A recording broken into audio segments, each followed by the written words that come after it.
In the middle of the journey of our life, I came to myself in a dark wood. The straight way was lost. It was the year 1300. A poet named Dante stood alone in the darkness and looked down. Three beasts blocked his path: a leopard of lust, a lion of pride, a she-wolf of greed. He turned back in fear.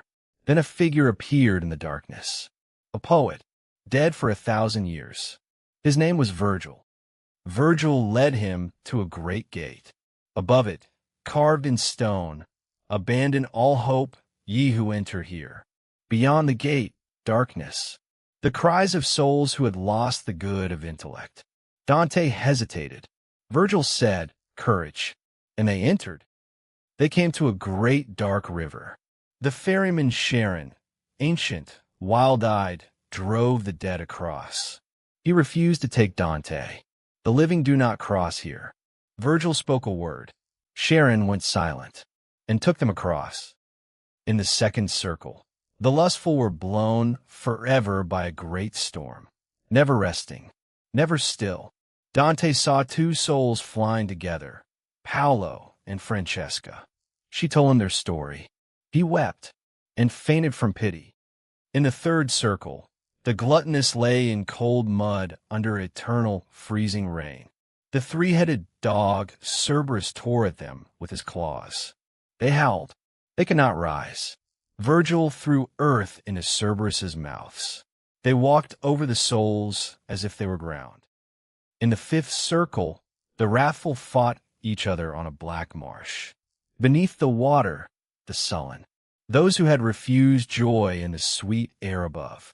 They could not even speak in hell. Only bubbles rose from below. They came to the city of Dis, the lower hell. Fallen angels refused them entry.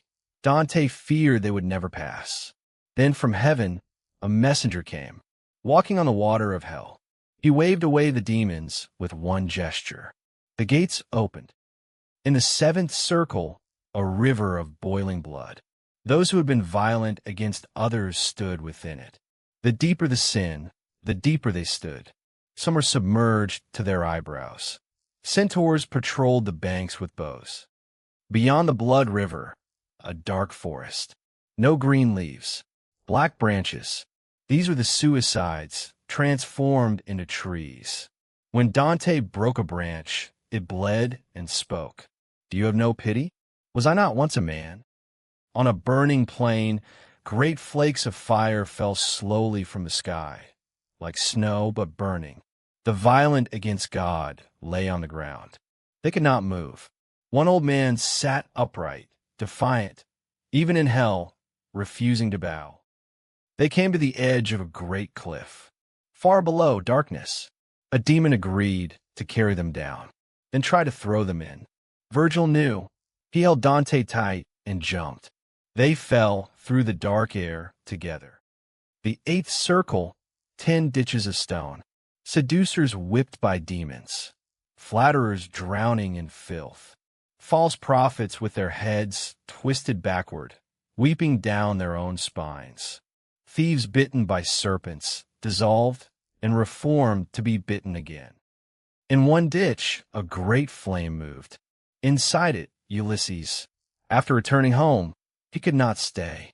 He sailed beyond the edge of the world, searching for more. His ship sank. He never came home again. The deepest hell was not fire. It was ice. A vast frozen lake, Cocytus. Traitors frozen to their necks. Their tears froze before they could fall. They could not even weep. The ice held them forever in the moment of their betrayal. One figure gnawed on the skull of another. Count Ugolino, imprisoned with his sons, who starved to death one by one. He had watched them die. Then he died himself. In hell, he gnawed forever on the skull of the man who imprisoned him. At the very center of hell, Satan, not fire and power, a giant frozen in ice, weeping from 6 eyes, 3 faces, 3 mouths. In each mouth, a great traitor. He beat his wings, trying to escape. The wind froze everything around him. To escape hell, Virgil grabbed Satan's frozen body and climbed down. At the center of the earth, gravity reversed. Down became up. They climbed through a narrow passage in the rock. Then a hole. And through it, stars. They emerged. On the other side of the world. It was dawn. The air was clean. The sky was full of stars. Dante looked up and breathed.